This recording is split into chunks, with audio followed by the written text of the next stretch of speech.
मैं श्रद्धेय शिशु लज्जा को अनुरोध करता हूँ। जय गुरु। आलोचना प्रसंग षष्ठ खंड, डेट 13th November 1945, पेज 136।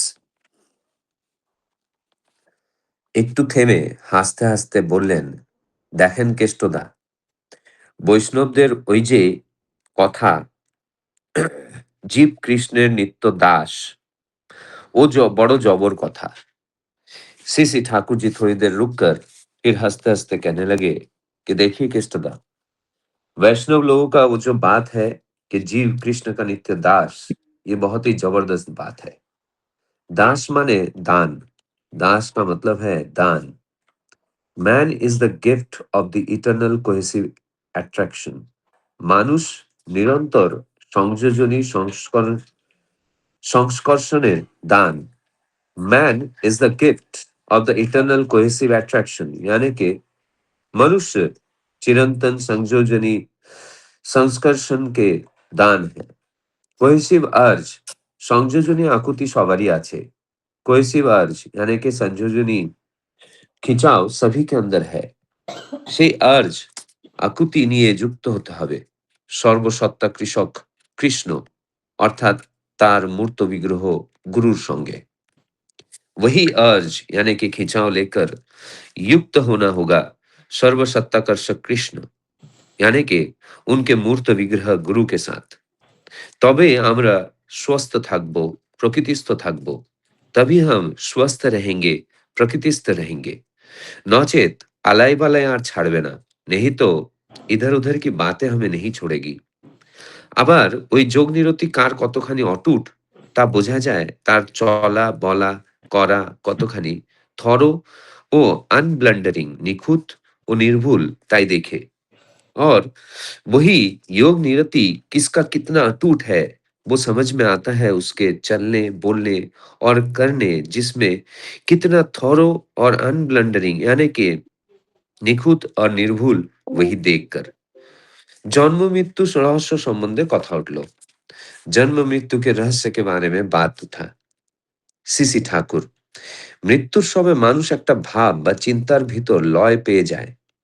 ওই ভাব বা চিন্তার ভিতর তার যা কিছু ডিপার ইমপ্রেশন ও ইনক্লাইনেশন, গভীরতর ছাপ ও ঝোঁক কনসেন্ট্রেটেড एकाग्र हुए থাকে। सीसी ठाकुर जी कहने लगे, मृत्यु के वक्त मनुष्य एक भाव या चिंता के भीतर लय पा जाता है। वही भाव या चिंता के द्वारा उसका जो भी कुछ डीपर इंप्रेशन और इंक्लाइनेशन यानी कि गंभीरतर जो छाप और झोंक यानी कि झुकाव কনসেন্ট্রেটেড यानी कि एकाग्र हो उठता है।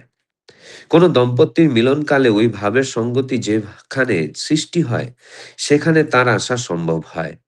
किसी दंपति के मिलन के वक्त उस भाव का संगति जहां पर सृष्टि होती है वहीं उसका आना संभव होता है। জন্মের পর প্রত্যেকের ভিতরই বিশেষ বিশেষ সংস্কার বা ঝোঁক দেখা যায়। जन्म के बाद हर किसी के अंदर विशेष विशेष संस्कार या झुकाव दिखाई देता है।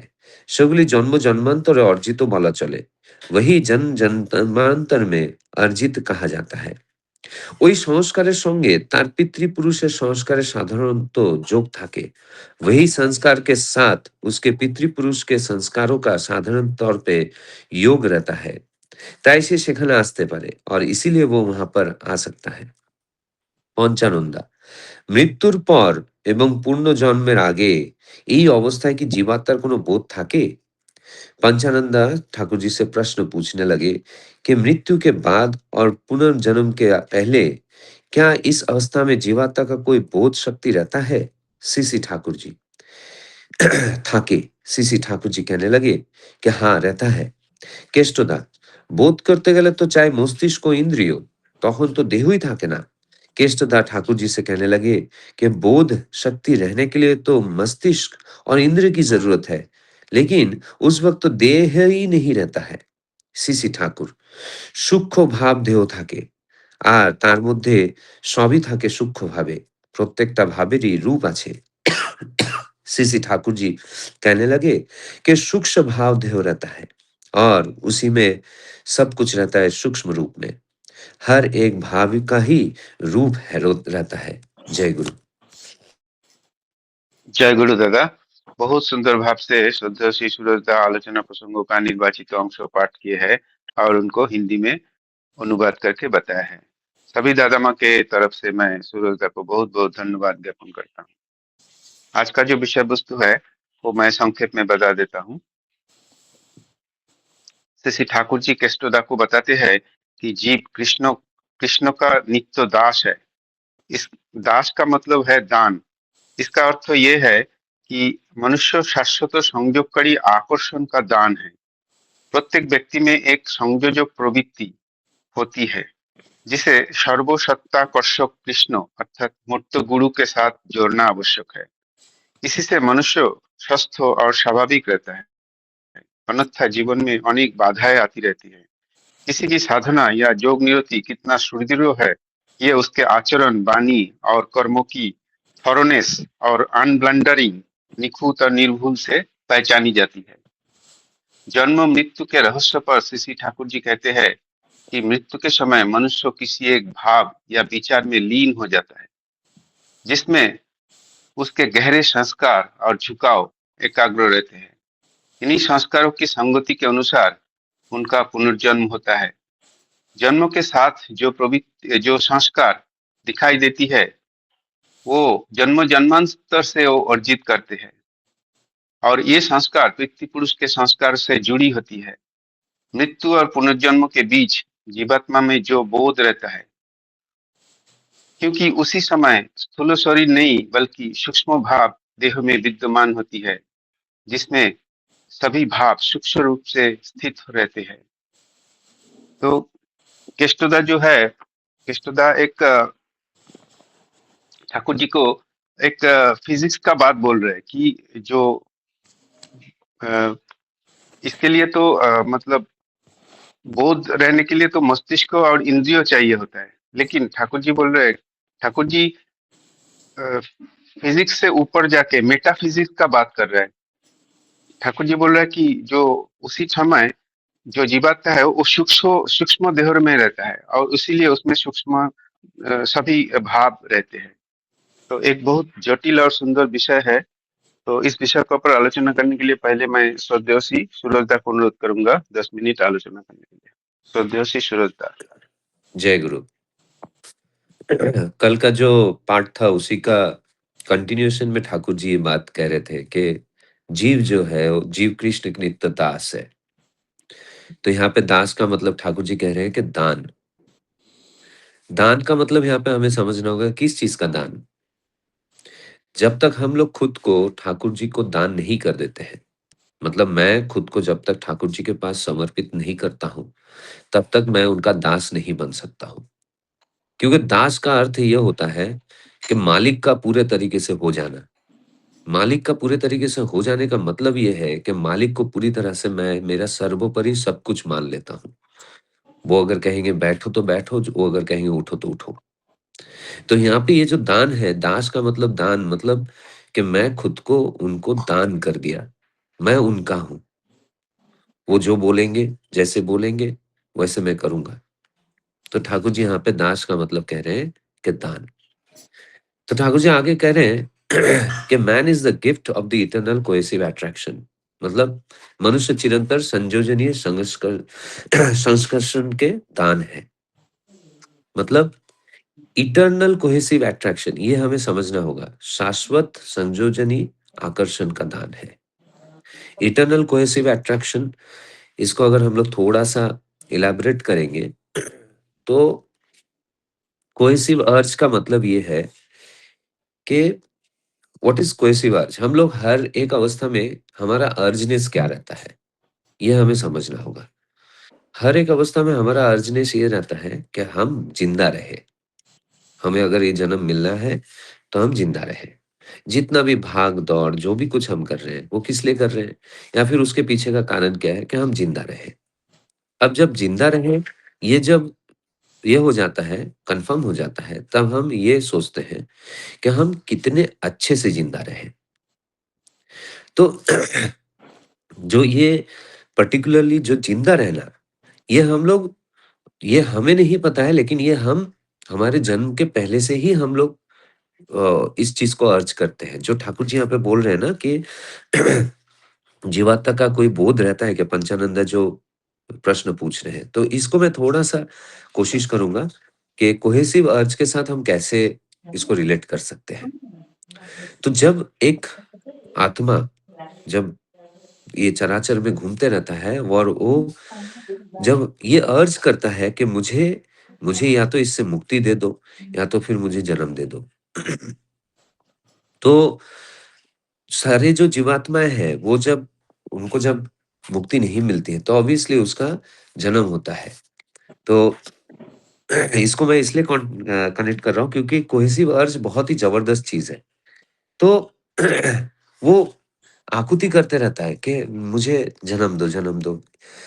तो ठाकुर जी जो यहाँ पे बोल रहे हैं कि जो इम्प्रेशन लेके वो मरता है, वही इम्प्रेशन जो दंपति के मिलन काल में रहता है, वहाँ पे उसका जन्म होता है। अब गर्भावस्था में यही जो आत्मा है, जब जीवात्मा का रूप मिलता है, शरीर का एक रूप मिलता है, तो वो ये अर्ज करता है कि मुझे इस तकलीफ से बाहर निकालो।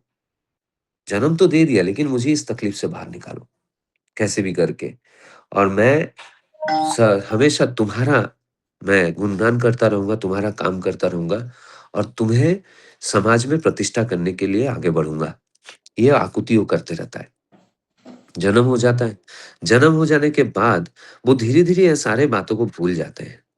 हम सभी ऐसा ही होते हैं। फिर हमें हमारे जीवन में एक गुरु मिलते हैं जो हमें इन सारी बातों को फिर से याद दिलाते हैं।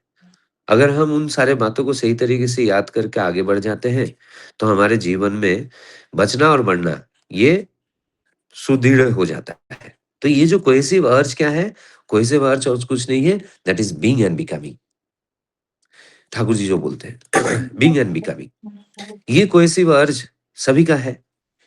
तो ये कोहेसिव अर्ज कब ये बीइंग एंड बिकमिंग कब सुदृढ़ होता है?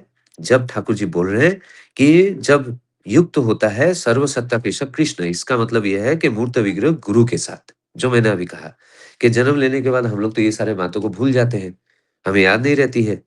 हम किस वजह से जन्म लिए हैं? क्या हमारा लक्ष्य है?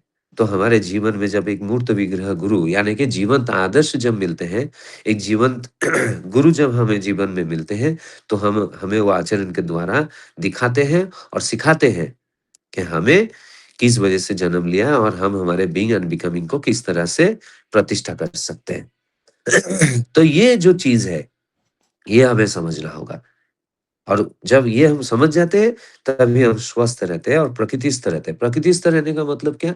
कि जो सही है और जो वास्तविक है, उसमें जीना। मैं कुछ भी सोचूँगा, कुछ भी फैंटेसाइज़ करूँगा और उस तरीके से जीवन को आगे बढ़ाऊँगा, तो मेरा जीवन हमेशा छिन्न-विच्छिन्न ही रहेगा। मैं इधर-उधर भागता रहूँगा ज़िंदगी के चकाचौंध में, लेकिन ज़िंदगी को हम उपभोग नहीं कर पाएँगे। तो ठाकुर जी बोल रहे हैं कि प्रकृतिस्थ रहेंगे। प्रकृतिस्थ मतलब जो मेरे वश में है, जो मेरे लिए अच्छा है, जो मेरे लिए सही है, सटीक है, उस चीज़ में ज़िंदा रहना। नहीं तो ठाकुर जी बोल रहे हैं कि अलाई-बलाई मतलब इधर-उधर की बातें हमें नहीं छोड़ेगी। ज़िंदगी भर हम किसी न किसी बातों में भरमाए रहेंगे, लेकिन हमें सही रूप में जीना कभी भी नहीं आएगा। तो ठाकुर जी बोल रहे हैं कि ये कितना सटीक है, ये समझ में आता है किसी के बोलने, चलने, करने के द्वारा कि वो कितना निखुत और निर्भुल है। यहाँ पे मैं ना एक छोटा-सा उदाहरण दूँगा आचार्य देव का। रोज़ वहाँ पे नाथ मंडप में ना सब आचार्य देव आने से पहले साफ-सफाई होता है। तो हम सभी ने देखा रहेगा कि नाथ मंडप में बहुत सारे चीज़ें हैं। मतलब छोटे से छोटे चीज़ें, बड़े से बड़े चीज़ें जो लोगों ने दिए हैं प्यार से, तो आचार्य देव उनको बहुत अच्छे से संजो के रखे हैं। तो ऐसे साफ-सफाई करके चला गया वो। आचार्य देव आके बैठे। बैठे, इधर-उधर देखे, देखने के बाद बोले, "ऐ वो देखो सामान जो है, वो थोड़ा-सा अलग इसमें रखा गया है। वो थोड़ा-सा मूवमेंट हो गया उसका, रोज़ ऐसे अवस्था में नहीं रहता है।" तो जो साफ-सफाई करता है वो वहाँ पे था, तो जाके देखा तो देखकर फिर उनको सही अवस्था में रखने का कोशिश किया। तो जैसे ही घुमाने लगा, तो बोलता है, "नहीं, नहीं, इधर नहीं, थोड़ा इस तरफ।" तो दिशा जो है वो जब सटीक लगा तब आचार्य हाँ, हो गया। इससे समझ में आता है कि उनका उनका जो मतलब किस तरीके से वो कितना सटीक रूप से हर एक चीज़ को ऑब्ज़र्व करते हैं। मतलब हमारे लिए तो ये मतलब ऑब्ज़र्वेशन के बाहर ही है। हमें हम ये ऑब्ज़र्वेशन के बाहर ही है कि इतना छोटा-सा एक चीज़ उसका दिशा थोड़ा-सा घूम गया है, आचार्य देव उस चीज़ को फट से पकड़ लिए और बोले कि इसका दिशा सही नहीं, इसका दिशा ठीक करो। तो ये कितना कितना मतलब माइन्यूट लेवल पे इंसान का या तो किसी एक एक एक जन का कितना माइन्यूट लेवल पे बोध शक्ति होने पर ये हो सकता है।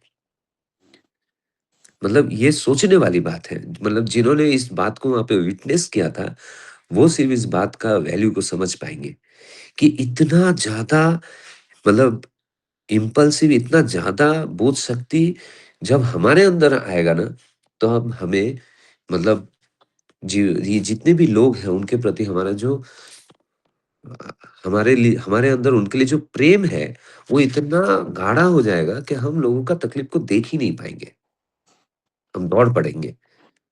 आचार्य देव ने तो एक निर्जीव वस्तु को देखकर इतना ऑब्ज़र्व करके उसको ठीक किए। तो सोचिए हम उनके सामने तो हम तो जीता जागता है, वो हमारे लिए कैसे फ़ील करते होंगे। फिर दूसरा जो यहाँ पे बात निकला कि जन्म-मृत्यु का रहस्य। तो ठाकुर जी बहुत सुंदर एक साइंस का बात कर रहे हैं। मैं तो बोलूँगा साइंस नहीं, it is a Meta science कि मृत्यु के समय मनुष्य एक भाव या चिंता को लेकर मरता है।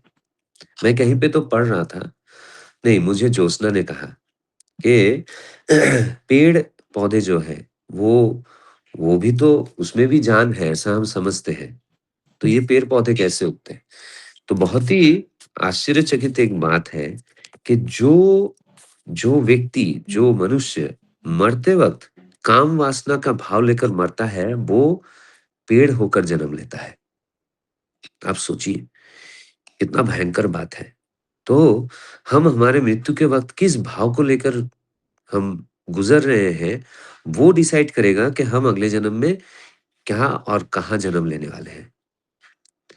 क्योंकि मृत्यु के वक़्त ऑब्वियसली किसी ने तो एक्सपीरियंस नहीं किया है, लेकिन मृत्यु के वक़्त मुझे ऐसा लगता है कि एक इंसान अपने पूरे जीवन काल में जो भी कुछ करता है, वो उसके सामने एक सीनरी की तरह आता होगा और वो वहाँ पे ये देखता होगा, वो आकलन करता होगा कि मैंने क्या-क्या किया, क्या सटीक किया, क्या गलत किया। वो सारा चीज़ उसके सामने फ्लैशबैक होता होगा। अगर वो अपने जीवन में काफ़ी चीज़ें या तो बहुत सारी चीज़ें या तो सब कुछ ठाकुर जी को सामने रखते हुए, अपने जीवंत आदर्श को सामने रखते हुए उनके लिए अगर किया है, तो उसका जो उस वक़्त का जो भाव है, वो ठाकुरमय रहता है। भक्तिमय रहता है। लेकिन अगर वो ज़िंदगी में कुछ गलत किया है, जिसका प्रायश्चित वो नहीं कर पाया है या फिर उसको समझ में भी नहीं आया कि ये गलत था और ये मुझे प्रायश्चित करना था, तो ऐसे समय पे वो रिपेंट करते रहता है, पश्चाताप करते रहता है, उसके अग्नि में वो जलते रहता है। शायद से भय, शायद से घृणा, ये सारी चीज़ें उसके मन को पा जाता है, उसके भाव को वो उसी तरीके से सोचता है। तो ऐसी अवस्था में वो वही इंप्रेशन लेकर मरता है। और देखिए कितना मतलब ज़बरदस्त बात है, मुझे यहाँ पे वो बात याद आई जो अ, पलावा के सत्संग में इन्होंने कहा था, पिछले के पिछले आलोचना में जो कहा था कि 10 नारियल को फोड़ दो, तो आधा-आधा टुकड़े में अगर बँट जाए, तो कोई भी नारियल किसी भी आधा टुकड़े के साथ नहीं जॉइन होगा, वो उसी के साथ जॉइन होगा जो उसका हिस्सा है। तो यहाँ पे जो ठाकुर जी बोल रहे हैं ना कि जो डीपर इंप्रेशन और इंक्लिनेशन है, वो कॉन्सेंट्रेटेड रहता है और जब कोई दंपति का मिलन होता है, उस मिलन के बाद जो भाव रहता है, उसी भाव के साथ वो कनेक्टेड हो जाता है। इसलिए ठाकुर जी 2 चीज़ों के ऊपर बहुत ज़्यादा जोर दिए हैं, सुविवाह और सुप्रजनन। अगर सुविवाह सही नहीं होगा, तो पत्नी का पति के प्रति जो श्रद्धा भाव है, रेस्पेक्ट है, जो इंक्लाइनेशन है, वो कभी नहीं होगा। और ये नहीं होगा तो उसके मन में उसके प्रति एक विरह भाव रहेगा। और उस अवस्था में जब प्रजनन होगा तो विरक्त प्रजनन होगा और उससे विरक्त आत्मा ही उसके कोख में आएगा, जो दुनिया के लिए एक सर्वनाशी हो सकता है। लेकिन वही अगर सुविवाह होता है, एक दंपति में अगर भाव रहता है रिस्पेक्ट का, केयर का, आनति का, इंक्लाइनेशन का, तो उस वक्त जो प्रजनन होता है वो सुप्रजनन कहलाता है। उसमें एक रिस्पेक्ट रहता है, एक आदर रहता है, एक झुकाव रहता है। तो वही आत्मा जो उस इंप्रेशन को लेके गुजरा है, भक्ति भाव लेकर गुजरा है, एक झुकाव लेकर गुजरा है, वही आत्मा उसके कोख में आता है और उससे एक जो सुप्रजनन के द्वारा एक अच्छा वंश मिलता है। तो ठाकुर जी कितना सुंदर तरीके से इस चीज को मतलब यहाँ पे इलाबोरेट किए। और ये जन्म जन्मांतर से अर्जित होता है, ऐसा नहीं कि एक दिन में, ये जन्म जन्मांतर से। इसलिए शादी के बाद 7 पुस्तका, पहले के जमाने में 7 पुस्तका लेखा जोखा देखा जाता था। अभी तो नहीं देखा जाता है, लेकिन पहले देखा जाता था। उसका उसका रीजन क्या है? उसका रीजन ये है जो यहाँ पे ठाकुर जी बोल रहे हैं कि उस संस्कार के साथ उसके पितृपुरुष के संस्कार का साधारण तौर पे योग सूत्र रहता है। तो इससे क्या होता है, हमें हमारे समाज को एक अच्छा हम प्रजन्म देते हैं और वहां पे उस प्रजन्म का जन्म होता है। तो पंचानंदा जो यहाँ पे पूछ रहे हैं कि मृत्यु के बाद और पुनर्जन्म के पहले जीवात्मा का कोई बोध रहता है क्या? बोध रहता है, ठाकुर जी बोल रहे हैं बोध रहता है। और बोध रहता है बोल के तो उस डीपर इंप्रेशन जाके उस भाव के संगति के साथ जुड़ जाता है। ये कैसे हो सकता है? तो यहाँ पे जो केष्टोदा कह रहे हैं कि बोध होने के लिए मस्तिष्क और इंद्रिय चाहिए, लेकिन उस अवस्था में तो देह ही नहीं रहता है। तो मैं यहाँ पे एक बात कहना चाहता हूँ जो मांसाहारी होते हैं और जो शाकाहारी होते हैं, तो अगर आप लोगों ने किसी ने विटनेस किया रहेगा कि जब एक बकरे को जब काटा जाता है तो काटने से पहले उसको समझ में आता है कि मैं अभी कटने वाला हूं। तो उसके अंदर एक जबरदस्त भय संक्रमित होता है और वो अगर आप उसके बदन को हाथ लगाओगे ना तो आपको पता चलेगा उसका बदन बहुत गर्म रहता है और अंदर से वो बहुत शिवर करता है। ऐसी अवस्था में जब उसको काटा जाता है तो उसका देह जो है छटपटाते रहता है भयंकर रूप से। और जब उस मांस को कोई इंसान खाता है, सोचिए उसका वो इमोशन, मतलब उस बकरे का इमोशन किस तरह से उस इंसान के अंदर संक्रमित होता है और उससे उसका जो भाव है वो चेंज होता है।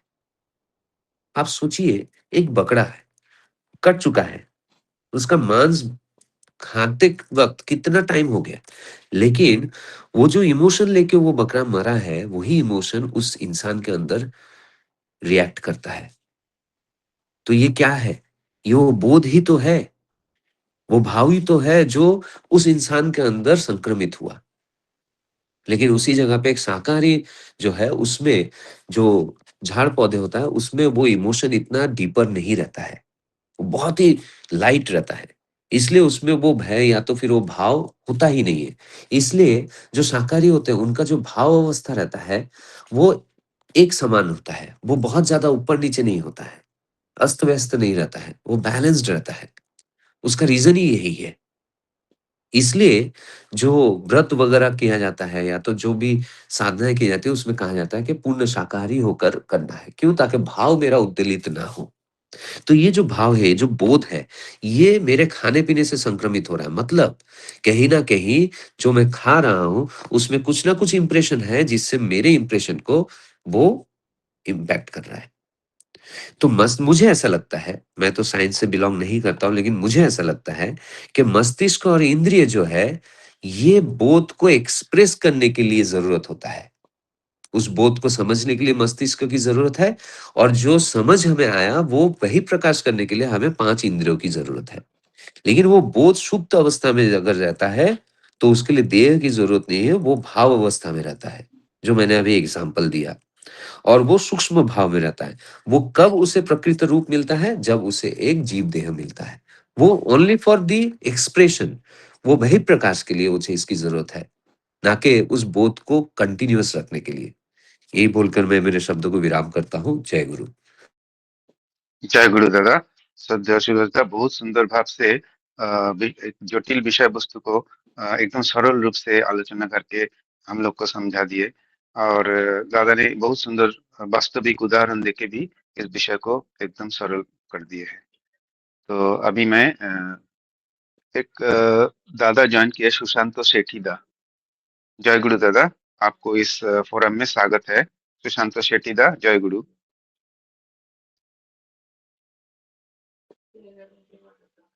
अभी मैं आलोचना करने के लिए श्रद्धेय श्री ब्रजेश कुमार दा को अनुरोध करूंगा 10 मिनट आलोचना करने के लिए।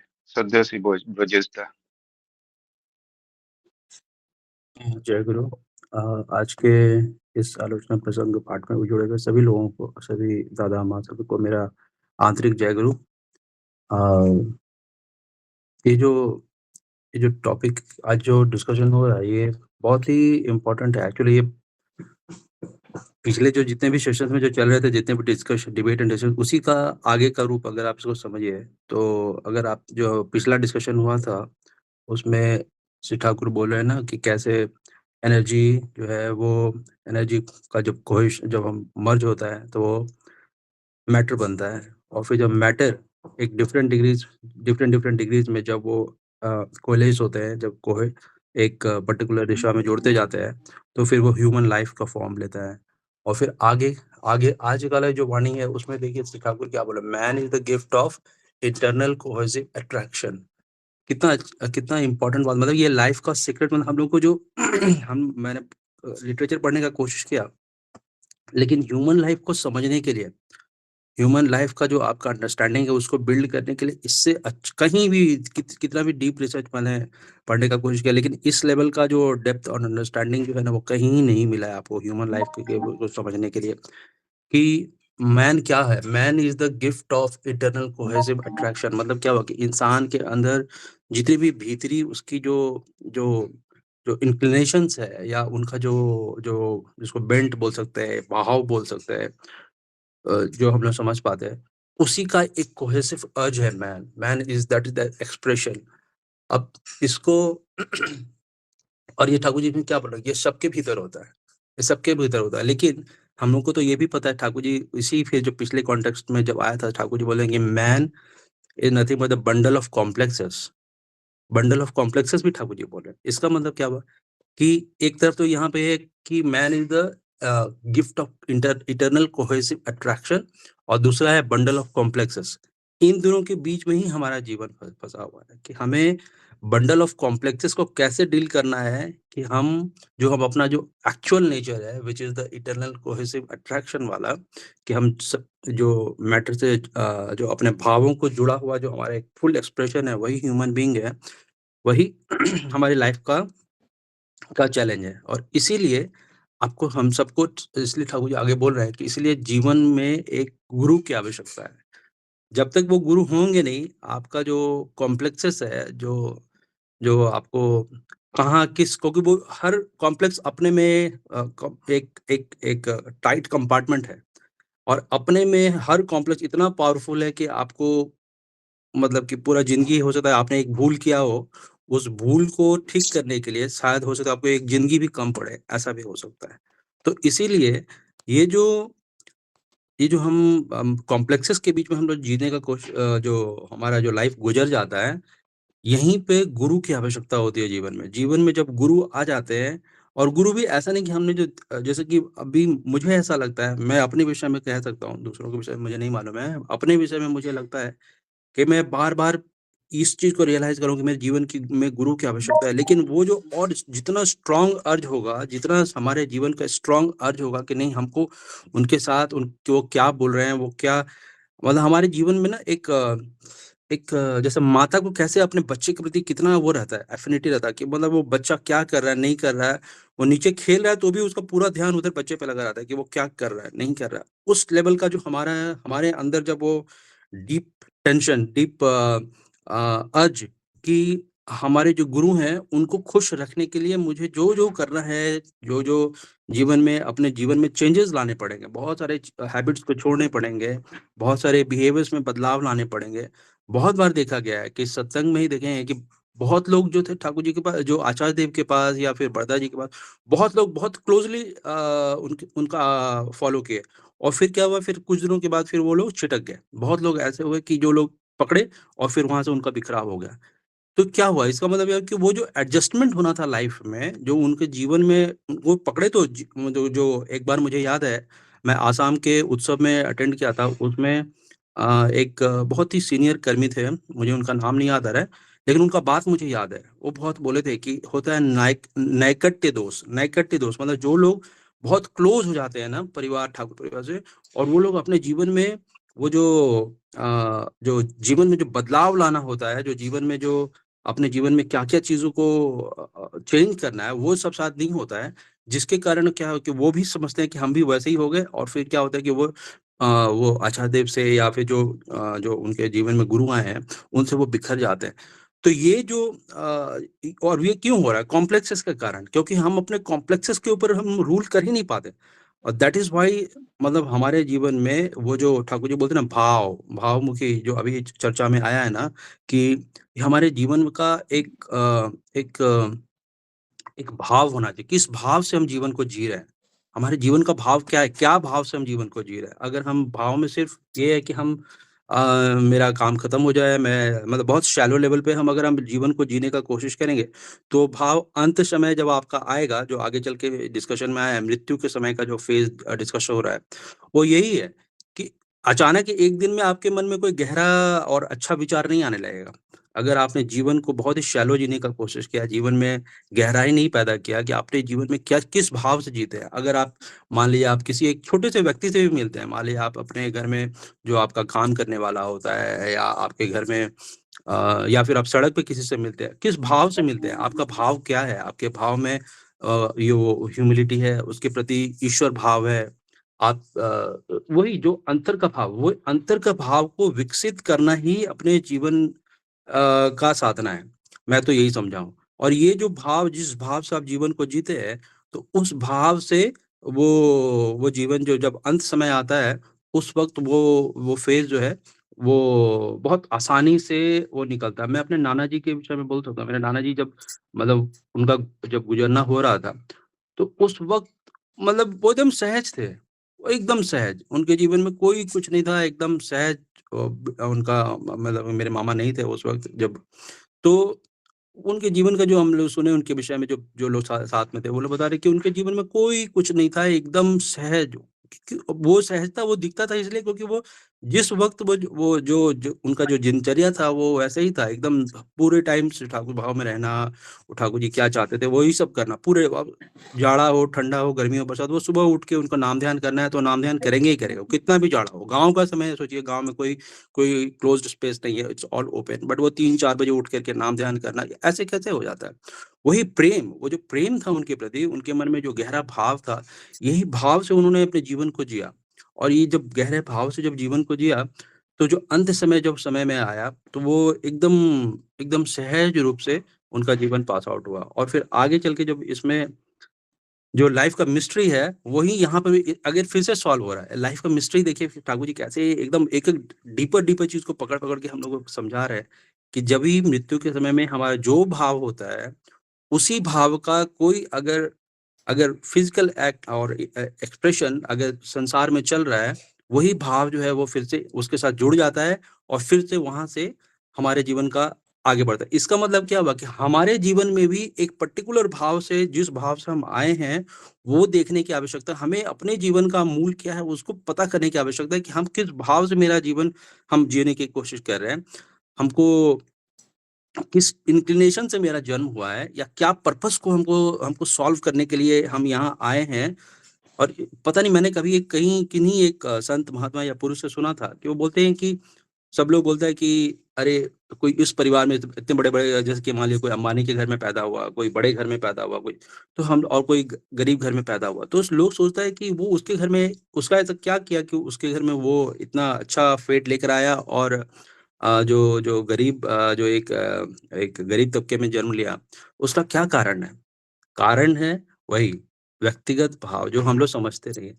तो ये जो हम अपने पेरेंट को ही चूज़ करते हैं। एक्चुअली सच पूछिए तो अगर इसको एक्स्ट्रापोलेट किया जाए तो हम ही अपने पेरेंट को चूज़ किए कि हम किन पेरेंट के यहाँ जाएँगे। तो इसका मतलब क्या हो कि आपके ऊपर ही पूरी तरह से ये निर्धारित किया जा मतलब कि ये ज़िम्मेवारी है कि आपके जीवन का पूर्ण रूप से ज़िम्मेवार जो है वो आपका खुद का है, आपका चॉइसेस है, और यही आचार्य देव वो मैं पिछले जो उत्सव में भी कोट किया था उनके स्पीच से कि हमारे जीवन का हर चीज़ जो भी है वो व्यक्तिगत चॉइस के ऊपर निर्धारित किया गया है। तो मतलब मुझे ये जो आज का जो टॉपिक था, ये बहुत ही मतलब कि डीपली टचिंग, और इसीलिए मतलब मेरे पास टाइम नहीं है, मेरे को अभी जस्ट तुरंत ऑफ़िस निकलना है, तो भी मुझे इतना डीपली ये टच किया था, मैंने नहीं इस पे मैं ज़रूर कुछ ना कुछ तो ज़रूर बोलूँगा, क्योंकि मुझे मैंने इसके बारे में ज़्यादा पढ़ा नहीं है। एक अच्छा एग्ज़ाम्पल मैं इस पे दे सकता हूँ। एक अच्छा एग्ज़ाम्पल जो मैंने रॉबर्ट ग्रीन की किताब मास्टरी में पढ़ा था, उसमें दे सकता हूँ कि रॉबर्ट ग्रीन उस किताब में एक जगह पे वो जो अपना हमने डार्विन के बारे में पढ़ा है ना, कि डार्विन जो लॉ ऑफ इवोल्यूशन दिए थे। तो Darwin how did he arrive to that that law, कि लॉ ऑफ इवोल्यूशन में कैसे-कैसे आगे बढ़ते हैं। तो उस वक़्त में डार्विन के विषय में वहाँ पे उस किताब में मेंशन है कि Darwin initially he was not very inclined to do all this kind of research. उसको कुछ इस रिसर्च से मतलब नहीं था। But similarly somehow he got into the जब स्कूल, उनके पिताजी बहुत परेशान थे कि वो क्या करेगा। तो जब वो स्कूल में गए और स्कूल में फिर उनके टीचर से उनका जब एफिनिटी हुआ, और देन क्या हुआ कि वो उनको ऑब्जर्व करके वो देखे थे कि ये जो जो लड़का है, ये थिंग्स को ऑर्गेनाइज करके रखने में बहुत अच्छा है उसका ये है। और फिर धीरे-धीरे तो फिर क्या हुआ कि एक मौका आया जहाँ पे एक एक्सपीडिशन जा रहा था। एक एक वेसल एक्सपीडिशन था दुनिया के सैर के लिए, क्योंकि आपको भी पता है कि उस टाइम 1500 में जो यूरोपियन वर्ल्ड थे उनके बीच में काफ़ी होड़ लगा हुआ था कि कौन क्या साइंटिफिक करेगा। तो उस टाइम में वो जो टीचर थे उनको डार्विन को एलोकेट कर दिया कि ये बच्चा आपके साथ जा सकता है and he is good at this.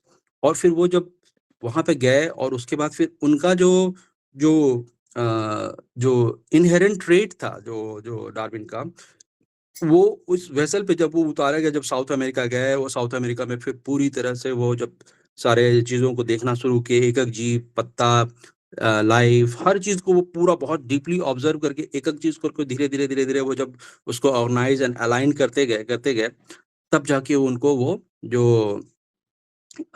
ये जो लॉ ऑफ जो इवोल्यूशन है वो आया एक्चुअली। तो ये बहुत मतलब मेरे को इस यहाँ पे ये जो जो टच करने वाला बात यही 2 चीज़ था। एक तो यही कि जो हमारा जो इन्हेरेंट इंक्लिनेशन होता है कि हम किस भाव से अपने लाइफ़ को लेकर के जीवन को जीने की कोशिश करते हैं, और वो भाव जो है वही हमारे लाइफ़ का जो है ना, वो पथ को निर्धारित कर सकता है। तो मुझे पर्टिकुलरली ये जो आज का जो टॉपिक था, इस पे मुझे अभी तक तो फ़िलहाल यही थॉट्स आया था। मेरे पास ज़्यादा अभी और थॉट्स नहीं है। तो आज के लिए मैं इतना ही बोल कर के मैं अपनी वाणी को विराम दूँगा। जय गुरु। जय गुरु दादा। बहुत सुंदर भाव से दादा ने आलोचना की है। सभी पॉइंट्स को दादा ने बहुत सुंदर तरीके से उदाहरण देके उन्होंने इस पॉइंट को आलोचना किया है। डार्विन का भी उदाहरण दिए हैं। डार्विन कैसे थियोरी ऑफ एवोल्यूशन में आए थे, और एक बहुत सुंदर जानकारी मिला मेरे को। तो बहुत अच्छा लगा दादा का आलोचना। इस विषय में मैं थोड़ा सा एक स्टोरी बताना चाहता हूँ। ठाकुर जी का टाइम पे का स्टोरी है। तो उस टाइम पे ठाकुर जी का एक भक्त था नौफर घोष करके, जिसको मिठाई का ऊपर बहुत आसक्ति था। तो वो मिठाई खाना बहुत पसंद करता था। तो उनको लेकिन उसका डायबिटीज था। तो ठाकुर जी उनको बोला था कि हमेशा एक ही मिठाई खाना। लेकिन वो क्या करते थे, वो एक ही मिठाई को बहुत बड़ा बना के उसको खाते थे। तो इसीलिए उसका बहुत डायबिटीज बढ़ गया और अचानक एक दिन उसका मौत हो गया। तो ठाकुर जी बहुत दुखी हुए कि मेरा बात सुना नहीं, इसलिए उनका मौत हो गया। तो ठाकुर जी बहुत दुखी हो गए। तो कुछ दिन बाद कुछ दिन बाद एक बाहर गांव का ये जो मिठाई बनाने वाला मोयरा लोग आए हैं, उनका घर में बच्चा हुआ है, वो बच्चा को ठाकुर जी को दर्शन कराने के लिए आया है। तो जब ठाकुर जी के पास आए तो ठाकुर जी को निवेदन किया, सब कुछ किया, फिर चले गए। तो फिर ठाकुर जी उनका जो पार्षद था उनको बोला कि अरे वो छोटा बच्चा को पहचाना क्या? तो सभी ने बोला नहीं तो। बोले वो तो नफर घोष है, वो तो मोयरा का घर में जन्म लिया है, क्योंकि वो मिठाई का बहुत शौकीन था और मिठाई खाना पसंद करता था, और मृत्यु का समय वो मिठाई का भाव उसका अंदर था, इसलिए वो एक मिठाई बनाने वाला का घर में जन्म लिया है। तो ठाकुर जी जो थ्योरी दिया है उसका साथ ही प्रैक्टिकल एग्जाम्पल बहुत सुंदर भाव से मेल खाता है, इसीलिए मेरा माइंड में आया था तो मैं सबसे शेयर किया। अभी मैं आलोचना करने के लिए कुछ टाइम बाकी है, श्रद्धेय श्री शशिकांत दादा को अनुरोध करूंगा। अच्छा, मोनिश दा भी हैंड रेस किया। मोनिश दा, आप कुछ बोलना चाहेंगे? हाँ, नफर घोष का जो बात है ना, उनको हाँ जो मैं सुना हूँ, उनको दूध और दूध का जो उत्पाद है, मतलब दूध हुआ, दही हुआ, छेना हुआ, ये बहुत पसंद था जो जो जो मैंने सुना। और उनका जो जन्म हुआ, वो मिठाई वाले नहीं, वो मतलब वो एक गोपाल जिनके परिवार में जन्म हुआ था और नफर हाँ, आई थिंक, हाँ, तो अलग ये स्टोरी है। बराबर। हाँ दादा, शशिदा बोलिए। नहीं, ये थोड़ा सा मैं थोड़ा डिफरेंटली तो है, तो बुक्स में चेक करना पड़ेगा। मनीष दा जो बोल रहे हैं थोड़ा कंप्लीट करने दें मनीष दा को। नहीं ठीक है, मैंने वही बात था, नफर घोष का ही बात। नहीं, बेसिकली ये चीज है कि मतलब मरते समय जो भाव मन में रहता है वही चीज मतलब नेक्स्ट जन्म में वही उधर उसमें उसमें इम्बाइब होता है। बेसिक चीज ये है, मतलब स्टोरी में थोड़ा इधर उधर हो सकता है, लेकिन हाँ हाँ, हाँ, बेसिक जो बिल्कुल। वही वही फंडा हाँ, वो हाँ, है सही वो है। ही है। Right right right. ये एक्चुअली क्या है ना, तुम्हारा जिंदगी का पूरा जन्म से लेके मृत्यु तक जो हैबिट्स है, जो अभी ब्रिजेश दा बोल रहे थे, वो हैबिट्स इसलिए इंटैक्ट और कंटिन्यूटी मिल लाने के लिए ठाकुर जी बोल रहे हैं। और उसी टाइम में मनुष्य इतना जल्दी ये सब चिंता नहीं कर सकता है। मेरा पड़ोसी में हमारा एक यहाँ पर जो अर्चना चंद्रमा ज्वाइन किए हैं, उनका मम्मी सेल खेरमा, उनका जब देह त्याग हुआ, एक विचित्र है। वो कुछ दिन पहले आप देखे होंगे व्हील चेयर में वो पालावा सत्संग में आए थे। मैं उसका 2-3 दिन पहले भी बात किया हूँ, पूरा नॉर्मल। उसके पहले कोई भी एक धार्मिक अनुष्ठान में ये किए थे। और जब भी जाते हैं, जितना भी पीड़ा हो, वो ठाकुर जी के बारे में, डीपीवर के बारे में, कभी मैं तो 4 साल में कभी मैंने सुना जी बेटा मेरा पैर नहीं चल रहा है, मेरा हाथ नहीं चल रहा है, मेरा पेट दुख रहा है और मेरा सर दर्द है, देखो ना बॉडी क्या हो गया, 90 ईयर्स तो हो गया। ये जो शब्द है, ये शब्द मैं एक दिन भी उनके माँ से सुना नहीं। और यही गतिपथ निर्धारण करता है कि तुम्हारा जन्म कहाँ पर होगा। जो 2 चीज ही इम्पोर्टेंट है लाइफ का। एक है जन्म लेना, मतलब जो एक पुरुष और नारी का मिलन के टाइम, और एक होता है तुम्हारा जीवन का लास्ट टाइम बा मृत्यु। ये दोनों निर्धारण करता है तुम्हारा पूरा साइकिल को। तो एक में हम लोग लास्ट ईयर ट्रेन में यात्रा कर रहे थे, उड़ीसा आ रहे थे मुंबई से। तो वहाँ पर एक व्यक्ति को देखा जिसका पूरा ये उदाहरण मैं दे चुका हूँ बहुत बार। ये जो लास्ट वाला पॉइंट को मैं आलोचना कर रहा हूँ अभी, जे सी ठाकुर जी बोल रहे हैं जे आपका जो भाव होता है मृत्यु के बाद, यहाँ पर थोड़ा कंट्रोवर्शियल हो रहा है, जिसको पंचानंदा फिर दोबारा रिपीट किए क्वेश्चन को, जो मृत्यु के बाद कैसे भाव रहेगा। ये भी मुझे भी पहले से पढ़ा था, इसलिए फिर कोरिलेट कर पा रहा हूँ। जे मृत्यु के बाद और जन्म से पहले का भाव, तो वहाँ पर क्वेश्चन आ रहा है, कृष्णदा बोल रहे हैं जे शरीर और मन नहीं रहेगा तो बोध कहाँ से सृष्टि होगा। एक बोध आने के लिए तो एक शरीर चाहिए, एक मन चाहिए, तो वो दोनों नहीं रहेगा तो मनुष्य का बोध कैसे रहता है? श्री ठाकुर जी क्या मृत्यु के बाद बोध रहता है? श्री ठाकुर जी यस, यहाँ पर श्री ठाकुर जी बोल रहे हैं जे सूक्ष्म भाव से देह रहता है और उसके भीतर सब कुछ सूक्ष्म रूप से ही रहता है। तो यहाँ पर बोध भी वो कर पाते हैं। तो वो व्यक्ति का देखा मैं हाथ पैर पूरा जैसे अकर्मण्य टाइप का है, मुंह से कटा हुआ है और हर जगह में उसका एक्सीडेंटल साइन है, सब कुछ है। बट वो व्यक्ति के साथ जब हम डिस्कशन कर रहे थे, प्रेयर का टाइम था, तो मैं बातें करते करते मैं वही बोला जे जितना भी दुख कष्ट आता है मनुष्य का वही कर्मफल से, नहीं तो ये हमारा वृत्ति प्रवृत्ति चढ़न से कि अज्ञानता से, और नहीं तो परिस्थिति से। ये अज्ञानता होता है हमारा पितृपुरुष को अवज्ञा करने से ही दुख कष्ट आता है। हम उसके के प्रति केंद्रित नहीं होने से भी दुख कष्ट आता है। हम पितृपुरुषों को अनादर करने से ही ये आता है। बातें जब हो रहा था, वो व्यक्ति भो होके रो के मुझे शेयर किया एक चीज, जो मेरा पिताजी का जब श्राद्ध था, तो उस श्राद्ध का दिन हमारा घर पे प्रसाद का डेफिसिट के कारण मैं जाके होटल में कुछ लोग को मटन चिकन खिला दिया था। तो ये क्या होता है ना, प्रत्येक मनुष्य मृत्यु के बाद जो बोध होता है वहां पर वो पीड़न होता है। उसको तावा में जैसे किसी को डाल के जो फ्राई करके खाते हैं जीवंत जीव को मनुष्य, उस टाइप का फीलिंग होता है पितृपुरुष का शरीर में। पीड़न आता है, जोड़ा आता है, और ये जोड़ा वो अनुभव वो करते हैं। कौन? उनका पिताजी।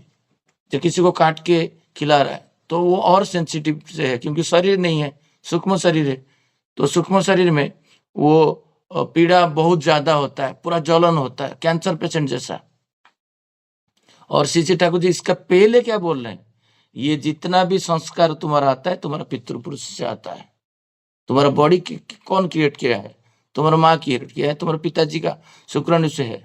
तो ये बॉडी ऐसा क्रिएट तो नहीं हुआ है ऊपर से, तो वो उनका यह आता है। जब वो बॉडी में तुम पेन क्रिएट कराओगे, आप समझिए बातें को, थ्योरी को, वो बॉडी में जब तुम पीड़ा दोगे तो ये बॉडी में भी जलन होगा, क्योंकि नाई जो है, नर्स जो है, डॉक्टर है, वो खाली सीजर से तुम्हारा पेट का नाड़ा को काट दिया है तुम्हारा माँ से। वो तो कनेक्टेड अभी भी है, आप अनुभव नहीं कर पा रहे हो। वो काटा नहीं होता तो तुम माँ के साथ जुड़ के आज दो माँ और बेटा घूमे होते हैं।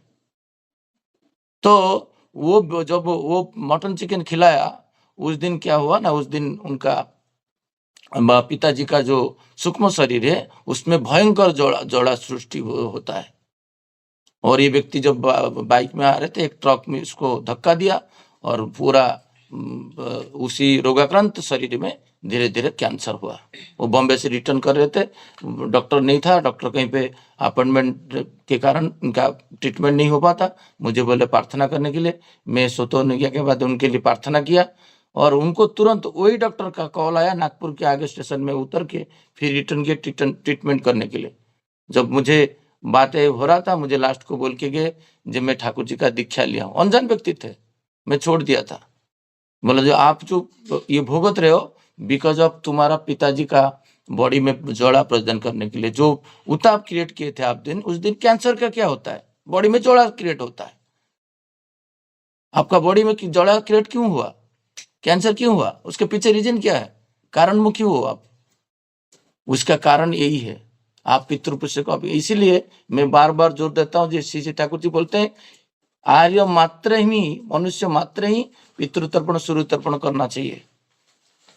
और अभी पितृतर्पण करने से मुझे क्या मिल रहा है मुझे पता है। मुझे सुभाष दत्त जो अभी नहीं है संसार में, वो मुझे बोले थे पितृतर्पण तुम 15 दिन शशिकांत करो, 15 दिन के बाद मुझे बताना पितृतर्पण क्या होता है। तुम्हारा प्रत्येक सेल, तुम्हारा लोमकूप, वो तुम जब पितृतर्पण करते हो तो वो श्रद्धा, उनके प्रति श्रद्धाशील होते हो, तुम्हें इष्ट के प्रति आकृष्ट हो जाओगे। क्योंकि पितृतर्पण देने से वो सुबह वो उनका जो गति है वो अलेख धाम तक गतिशील होते जाएगा। और वो जितना आनंदित रहेंगे और वहीं से तुम सृष्टि हुए हो, उनका बॉडी में और शांत आएगा, पीड़ा नहीं रहेगा, क्योंकि तुम उनका उत्सव जो है उत्सव को निवेदन करके उनको दे रहे हो, ये भाव वो ग्रहण करते हैं। मुझे जो लास्ट वाला पार्ट है, अभी तो टाइम हो गया, लास्ट वाला पार्ट में मुझे अनुभव कर पा रहा हूँ जे वो कितना रिसीव करते हैं मेरा जो भी निवेदन को। तो इतना बोल के आज तो टाइम हो चुका है। बहुत कोहेसिव और जो होता है वो तो लिबिडो अर्ज के साथ कनेक्टेड है, वो कभी समय होगा तो मैं उसके ऊपर आलोचना करूंगा। जय गुरु। जय गुरु दादा। लास्ट पार्ट को दादा ने बहुत सुंदर भाव से एग्जाम्पल देके आलोचना की है और बहुत हम लोग समृद्ध हुआ है। और